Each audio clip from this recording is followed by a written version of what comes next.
Hi there, welcome back to 15 Degrees, and today I'm just going to sow some Roma tomato seeds from Fotheringill. I've made a farrow and I'm using a cocoa potting mix just in the bottom of it, and I'm just sprinkling it lightly in there. I think that'll just retain the moisture around the seeds. I haven't tried it before, so it's just something new. So these Roma tomatoes, they say the VF, and I'm going to try and pronounce it. It says resistance to Verticillum fusarium wilt. Never ever heard of it, but it says these seeds are resistant to it. So hopefully, whatever it is, I'll do a little bit of research and find out what it is. And I might tell you in the next video what I found out. And in the descriptions, I'll actually put the words because I won't have pronounced it right. So on this side, we've got some tomato plants that I was given from a customer, and they're growing. I've trimmed them up to get a bit of airflow through them. I ran out of time with them, and I left them for quite a long time before I pruned them back. But they seem to be okay. There seems to be some fruit at the top. So I used my dibbling stick to make my farrow. And it says in the seed packet 125 seeds. Now, I like to know if there's 125 seeds in the packet. But there normally is, to be fair to seed companies. When they say a number, there normally is. And I would say it's quite clever how they actually can work out how many seeds. So I make a little hole with the dibbling stick. And I've found tomato seeds in southeast Queensland good for germination. So I pick it up with my tweezers and I just drop it in the hole, and then I'm doing them about maybe 5 centimeters, 50 millimeters distance between each seed. And what I'm trying to do is I'm trying to work out how many seeds there are so I can count each hole. And I've done the whole of this row. So what I might do is I might come back to this and I'll show you what's progressed in the vegetable patch at 15 degrees. Oh, I'll just have to grab the camera.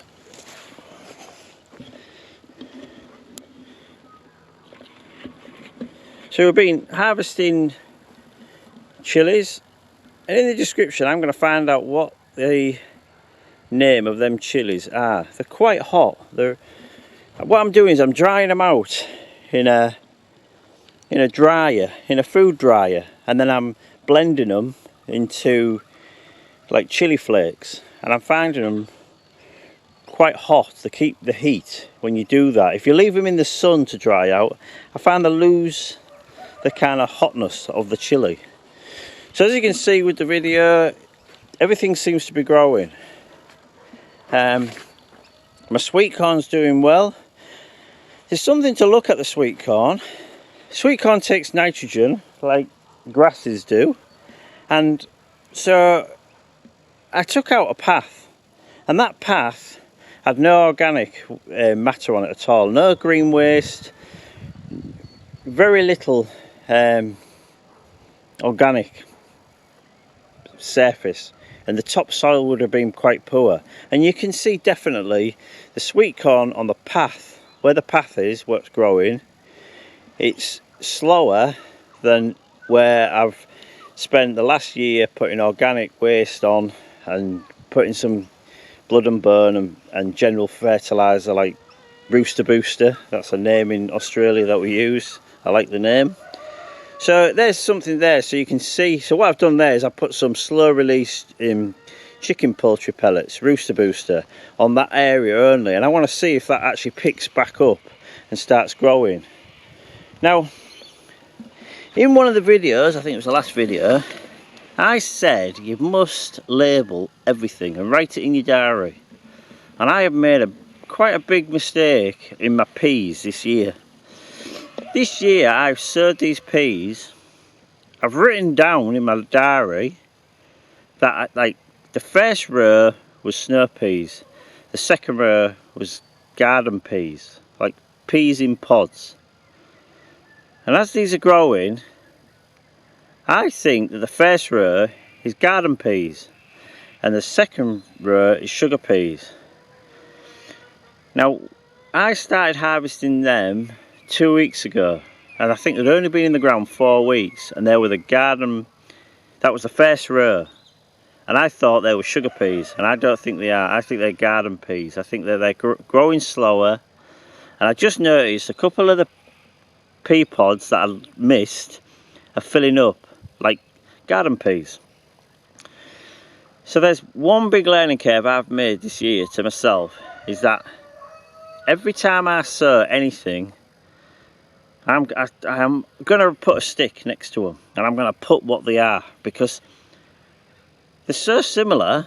I've been picking the garden peas thinking that they're sugar peas, and they aren't. They're garden peas. So this on the second row, I mean, that's a sugar pea. Now, I'm going to leave them a couple of days. That one is ready. I could eat that tonight. I could have that for my tea tonight. Now, going on the first row, that is definitely a garden pea. And I've written in my book, sugar peas. Now, if I'd had a label right there, garden peas, there would have been no mistake. Now, when I look at this, that to me looks like a sugar pea. And then to make it even worse,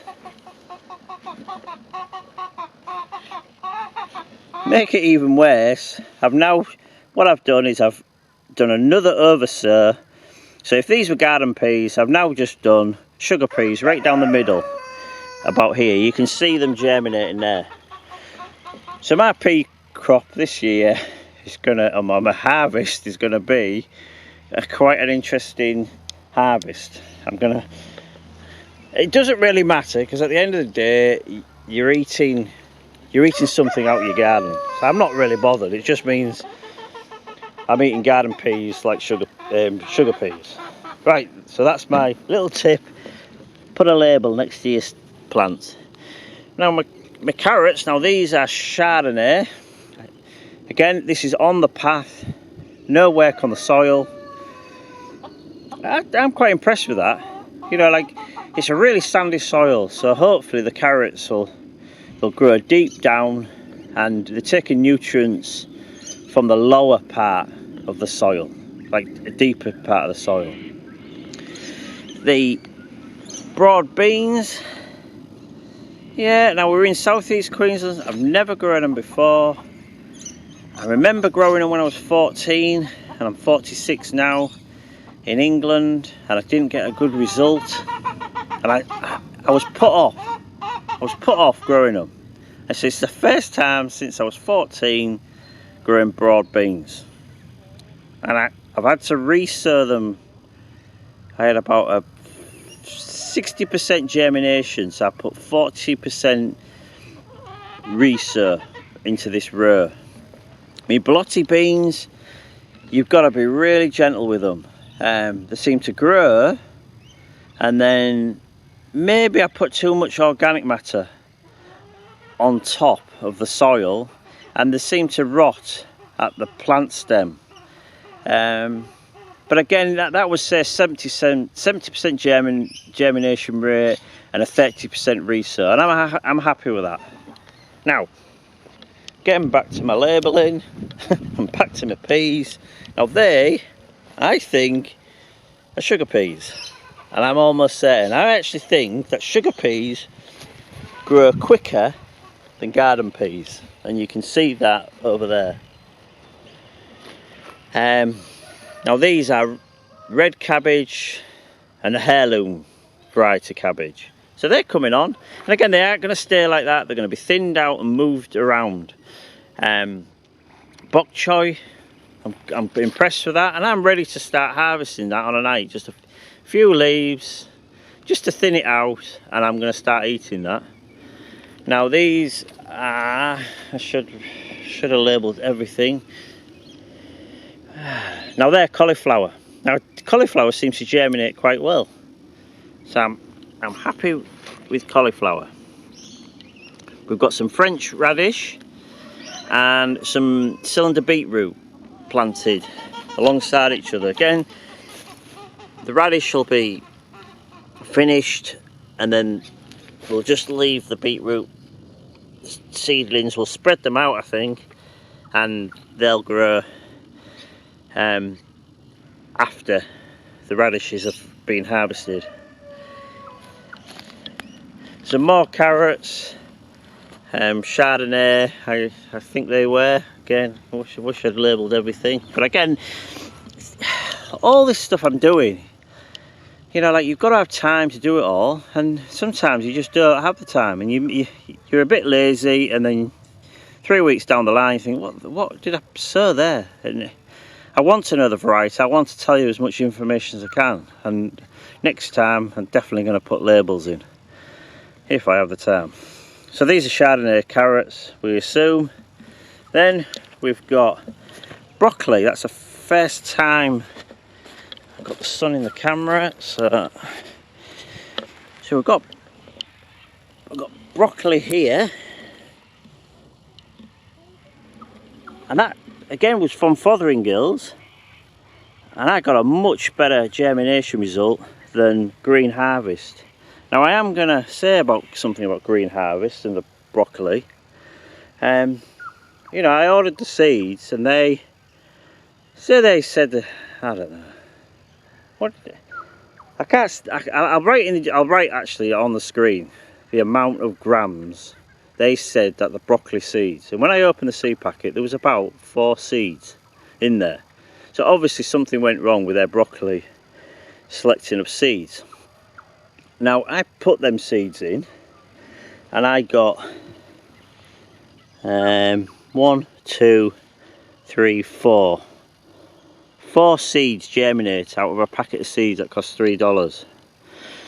And I went out and I bought Fotheringills, and I got, again, I'll write on the screen what the seed packet holds, either grams or the amount of seeds, and I got a really good germination. So that straight away next year, because in my head I believe that the Fotheringills broccoli is a better product. You know, I got more seeds and I got a better result. So next year I wouldn't purchase my broccoli from Green Harvest. And so it's an interesting thing when you're buying seeds, who you buy from and who you trust.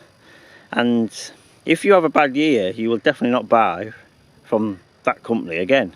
You'll try another company. So I was disappointed with Green Harvest on the broccoli. Blotti beans, very similar. You know, like blotti beans from Green Harvest and blotti beans from Fotheringills, the germinate is about the same. So again, you're equal there. So if you're putting an order in, you would go either way. It wouldn't matter. The sweet potato, I reckon another month, and I'm going to start digging all that up. It's not, again, this year it's because we've had the rain, we've got something eating it. I don't know, hopefully they aren't slugs, because there's a lot of marks on the leaves, but they could be army worms, lawn grubs, and I actually can see what the other thing it could be. If you look, there's some grasshoppers, and they're definitely eating the leaves. But again, I don't eat leaves. I know you can, but I'll leave it for them to eat. I always think if you've got them on something that you don't care that they're eating, they are eating something that you do actually want to protect. Again, my leeks are still there. I've had a few. Now these carrots, there's 3 different varieties, and if you go back to the other video, you'll see on the descriptions what they are. But I think there's definitely all round carrots from Green Harvest, and then there's Chardonnay from Fotheringills and Green Harvest. And again, they're doing wonderful. So, you know, like I don't thin them out. I know I should, but no, I'm not going to thin them out. I'm just going to, I reckon they're going to be another 3 weeks and I'll start picking them, the small ones, and that's just, I'm just thinning them out as I'm having them for my meals. And my beetroot, that's set, so that's quite a slow vegetable to grow. They do seem to take a good 4 to 6 months to grow a decent sized beetroot, and we could use the leaves in a salad if we wanted to, but I just leave them alone. So I'm quite impressed with them. So I am going to sow some more beetroot because you can preserve them really easily, and I do like them. I like pickled beetroot a lot. I'm going to re-sow some onions. Now again, I didn't label enough information, so I can't tell you what they are, but I would say that they're spring onions. So these here along this line are spring onions. I know that these are shallots, don't know what type because I was given them. And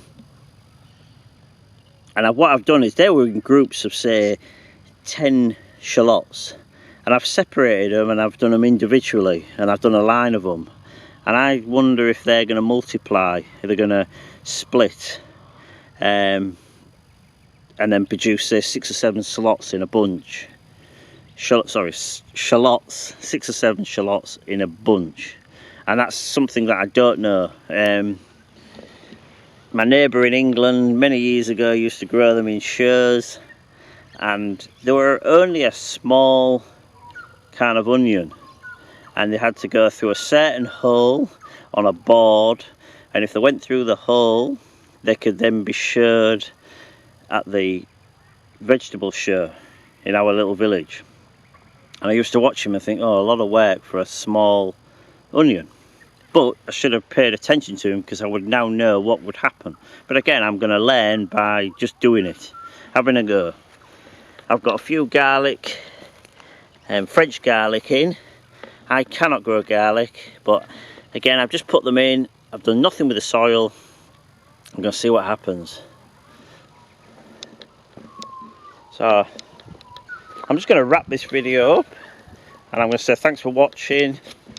If you don't subscribe, please subscribe. Really would like you to subscribe. Everybody on YouTube says subscribe and press the like button, and you think, oh, every time you watch a video somebody says that, but it does help. It helps you. The more likes you get, the more you can then target that content of your video to the people who like that video.